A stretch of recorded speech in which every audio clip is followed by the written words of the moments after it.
প্রিয় দর্শক, গত পর্বে আমরা দেখেছি একজন বড় ছেলের ভেতরে না বলা কষ্ট, দায়িত্বের বোঝা আর ভাঙা বিশ্বাসের গল্প।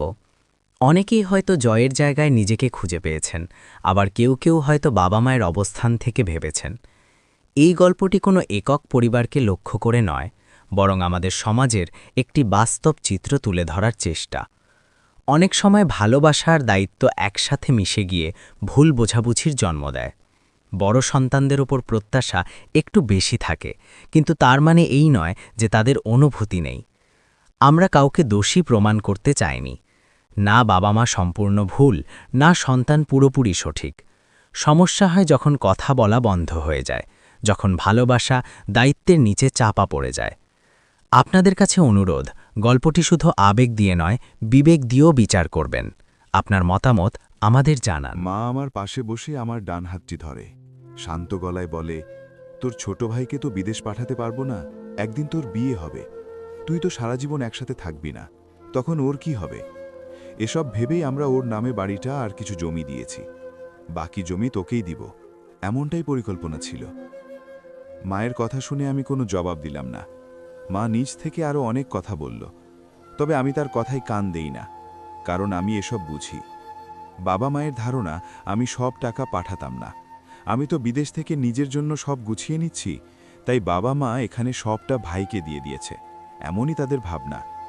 এসব বুঝে আমি বললাম, তোমরা কেন জানি না সত্যি মানতে চাও না, তবে হ্যাঁ, আমি ভুল করেছি, আমার নিজের জন্য আলাদা করে টাকা রাখা উচিত ছিল, তাহলে আজ তোমাদের এত কথা শুনতে হতো না। বাবার কথায় কষ্ট পাস না, আমরা তোকে বিয়ে দিতে চাই। আমরা ভেবে দেখলাম তুই যেহেতু বিয়ে করতে চাস, মেয়ে পছন্দ, সেহেতু আমাদের তোর বিয়েতে অমত করা উচিত নয়। যা হয়েছে ভুলে যা। আর বাড়ি বিজয়ের নামে হয়েছে তো কি হয়েছে, এখানে তুই থাকবি, এটা তোরও বাড়ি, তোরা অর্ধেকটায় থাকবি, বাকিটায় বিজয়েরা, আর আমরা বুড়ো বুড়ি তোদের দুই ভাইয়ের ঘাড়ে বসে থাকব। আমি মায়ের কথা শুনে কোনো জবাবে কিছুটা কঠিন গলায় বললাম, এখন এত মিষ্টি ভাষায় কথা বলছো যে? এখন ভয় হয় না আমার বিয়ে হলে বউ আমাকে হাত করে নেবে? নাকি বিজয় যাতে ব্যবসা শুরু করতে পারে আমি সেই টাকা দেব, এই কথাটা নিয়ে বিয়ের আলোচনা সারবে বলে ভেবেছ? কোনটা? আমার কথা শুনে মা চুপ হয়ে যায়। আমি তার হাত ধরে বলি, মা, আমি তোমাদের খুব ভালোবাসি, তোমরা আমাকে ভালোবাসতে না পারলেও আমি ভালোবাসি। যদি আমরা তোর ভাইয়ের ব্যবসার কথা ভেবেও থাকি তো এটাই তো দোষ নেই, বড় ভাই বড় ছেলে হিসাবে তোর দায়িত্ব নেই? হ্যাঁ, এই তো, বড় ছেলেকে শুধু দায়িত্বের সময় মনে পড়ে তোমাদের, এছাড়া কখনো মনে পড়ে না। এটাই তো সমস্যা। বড় হয়েছি বলেই হয়তো আমি সারা জীবন খেটে যাব, তোমার ছোট সন্তান ফ্রি খেয়ে যাবে এমনটা ভেবে বসে আছো। আচ্ছা, তোমরা এটা ভাবলে না হয় মানলাম, কিন্তু একবার কি আমার জন্য ন্যূনতম কিছু ভাবতে পারোনি? ছোট ছেলের ফাঁকে বড় ছেলেকে নিয়ে এক বিন্দু ভাবতে পারোনি? আমার কথাগুলোতে মা বোধহয় আঘাত পেল। আমি আমার বাবা মাকে খুব ভালোবাসি, তাদের আঘাত দিতে চাইনি, কিন্তু এখন না দিয়ে পারলাম না। ধীরে ধীরে মনের জমানো কথাগুলো বললাম। এখন আমিই বিয়ে করতে চাই না। বিয়ে করে কি হবে? বউ রেখে যাব এমন পরিবারে যারা চায় না আমার সুখ। দেখা যাবে নিজের সঙ্গে একটা মেয়ের কপাল পুড়লাম। আমার কথা শুনে মা বলে, এমন ভাব করছিস যেন কোনো টাকাই জমাসনি? তাছাড়া ওই মেয়ের সঙ্গে এতদিনের পরিচয়, তাকে টাকা দিসনি? আমরা কি এসবের হিসাব চেয়েছি? তাহলে বারবার তুই তোর পাঠানো টাকায় আমরা কি করেছি, কার জন্য করেছি সেটা নিয়ে পড়ে আছিস কেন? আমাদের এসব কথার মাঝে বাবা ভাই চলে আসে। আমি তাদের দেখে কিছুটা কঠিন গলায় বললাম, না মা, আমি স্বার্থপরের মতো নিজের জন্য কিছুই করিনি, আর না ওই মেয়েটাকে কিছু দিয়েছি। ওই মেয়েটা আমার কাছে কিছু চায়নি, কখনো চায়নি, তাই বোধহয় সে আমাকে ভালোবাসতে পেরেছে, কারণ তা যে চাওয়া ছিল না, টাকা পয়সা জিনিসপত্রের স্বার্থ ছিল না, যেটা তোমাদের ছিল, তাই তো তোমরা আমায় ভালোবাসতে পারোনি। আমার টাকায় গড়া বাড়িতে আজ আমাকে অপমান করছো, বের হয়ে যেতে বলতে পারছো। আমার এই কথা শুনে বিজয় বলে উঠল, তোমার লাগছে কোথায় বলো তো? আমাকে হিংসা হয়, তাই আমার নামে বাড়িটা থাকায় কষ্ট হচ্ছে। কেন ভাইয়া, তুমি বোধহয় ভুলে গেছো বাবা মা তোমাকে কত টাকা ঋণ করে বিদেশ পাঠিয়েছে, সেখানে আমার জন্য তো কিছুই করেনি। তুমি বাবা মাকে স্বার্থপর বলছো, আমার তো তোমাকে স্বার্থপর লাগছে, না হলে নিজের ভাইকে হিংসা করতে না। আমি হিংসা করছি? আমার কথা শুনে বাবা বলে ওঠে, হিংসেই তো করছিস, তোর আচরণে বোঝা যাচ্ছে সব। না গো, তোমরা আমার ব্যথাটা বুঝবে না। যাই হোক, তোমাদের কাছে আমার কিছু চাওয়া নেই। আর হ্যাঁ মা, তোমাকে বলছি, তুমি তো মা, একজন মা তো তার গর্ভে সন্তানকে রাখে, তার টান অন্যরকম। তোমার কি মনে হয় না আমার সাথে তোমরা যা করেছো তা অন্যায়? নিজের ছেলে হই তোমার, এটাও মনে হয়নি? আমি একটু থেমে আবার বললাম, এত বছর তোমাদের থেকে দূরে ছিলাম, তাই হয়তো তোমাদের আমার প্রতি থাকা মায়া কেটে গেছে। এখানে তো তোমাদের জন্য বিজয় ছিল, তাই সে তোমাদের ভালোবাসা হয়ে উঠেছে। সেজন্য হয়তো তোমরা শুধুমাত্র আমাকে টাকা ইনকাম করা মেশিন ভেবেছ। এটাই হবে হয়তো।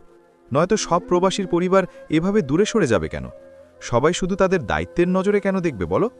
আমি এসব বুঝেছি, তবে এত বছরে আমার তোমাদের প্রতি থাকা কোনো টান কমেনি। কেন জানো? কারণ ওখানে তো আমার জন্য তোমাদের মতো কেউ ছিল না। এখানে তোমাদের একজন সন্তান ছিল বলেই আমার প্রতি সব মায়া শেষ হয়ে গেছে। কিন্তু তুমি তো মা, তুমি কিভাবে পারলে মায়াটা কাটাতে? আমি এসব বলায় আবার তর্ক বেঁধে গেলে বাবা ভাইয়ের সঙ্গে। বেশ খানিকটা তর্ক হওয়ার পর আমি বললাম, আমি চলে যাচ্ছি তোমাদের বাড়ি থেকে, চিন্তা করো না। আর হ্যাঁ বাবা, মা, তোমাদের বলছি, যার জন্য এত কিছু করলে সেই সন্তান শেষ বয়সে তোমাদের দেখবে কিনা আমার জানা নাই। তবে চিন্তা করো না, আমি তোমাদের দেখব, সারা জীবন দেখব। বড় ছেলে হিসাবে আমার যা দায়িত্ব আছে তা আমি পালন করব। তবে আগে ভালোবেসে যেটা করতাম সেটা এখন শুধুমাত্র দায়িত্ব হিসাবেই করব। তাই নিজেদের কখনো অসহায় ভাববে না। রিক্সা চালিয়ে হলেও আমি তোমাদের খাওয়াবো। তোর বড় বড় কথা রাখতো। তুই আমাদের কি খাওয়াবি? তোর টাকায় খাওয়ার জন্য আমরা পড়ে আছি? আমাদের কিছু নেই। বাবা মায়ের জন্য তোমাকে ভাবতে হবে না ভাইয়া, তুমি বরং তোমাকে নিয়েই ভাবো। আমি আমার বাবা মাকে দেখে নেব। বিজয়ের কথা শুনে আমি তার দিকে শান্ত চোখে তাকিয়ে মুচকি হাসলাম। অতঃপর ব্যাগ গুছিয়ে সত্যি বাড়ি থেকে বের হয়ে আসলাম। মা অবশ্য আমার হাত ধরেছিল, সে চায়নি আমি বের হয়ে আসি। কিন্তু না, যেখানে আমার জন্য বিন্দু পরিমাণ ভালোবাসা নেই সেখানে আমার থাকা উচিত নয়, তাই চলে আসলাম। তবে আমি এটা খুব ভালোভাবেই জানি, বাবা মা আজ আমার মূল্য না বুঝলেও ভবিষ্যতে বুঝবে, অবশ্যই বুঝবে। এসব বাবা মাতে শেষ বয়সে অবহেলা করা বড় ছেলের ঘাড়ে এসেই পড়তে হয়।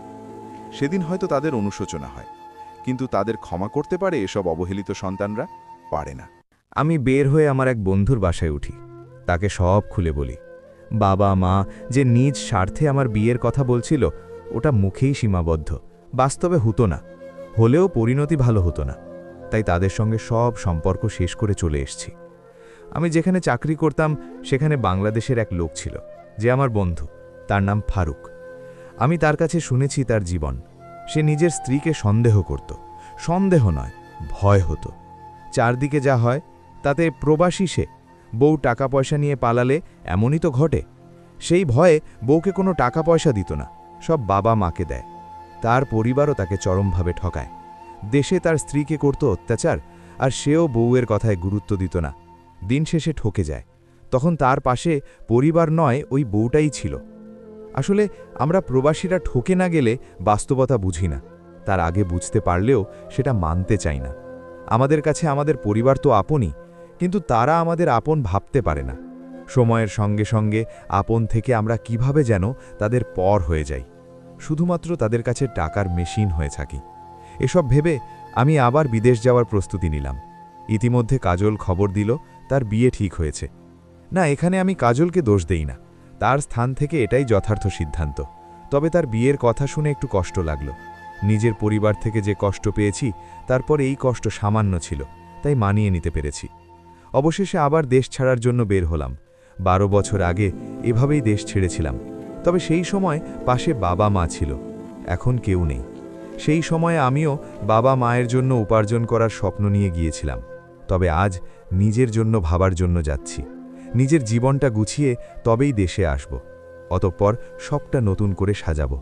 এই স্বপ্ন নিয়েই আবার প্রবাস জীবনে পা দিলাম।